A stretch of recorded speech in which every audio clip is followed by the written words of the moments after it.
করবো কি, দেখো এখন বাজারে চিড়ের মোয়া আর মুড়ির মোয়া পাওয়া যায়, ঘরে বানানো ঝামেলা ছাড়া আমি কিনেই এনেছি।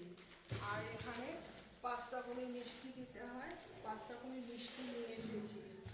আর এই যে খই মুড়ি খই ঘরে আছে, খই এসব সমস্ত কিছু নিয়ে আসলাম।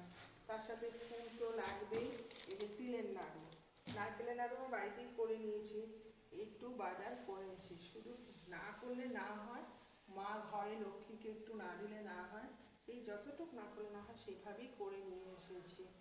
যাই হোক, কিছু তো করার নেই, ফলটা বুঝতে পারছো তো, বাজারে 5 রকমের ফল দিতে হবে, ওই একটুখানি। এখন আমাদের যেহেতু ভোগ হয়, ফলের বেশি আয়োজন করতে হয় না, এখন তো ভোগ খেতেই সময়। এই দেখো কলাটা খুঁজে পাচ্ছে না, বড় কলা আমি সব আমি এনেছি, কিনে আমি টাকা দিয়ে দিই, ব্যাগে ভর্তি ভুলে একটু বাজার করলাম বড় মাথা। এবার হচ্ছে খুব নম নম করে পুজো, শরীরে আর দেয় না, করতে তো হবে, মা ঘরে আমার।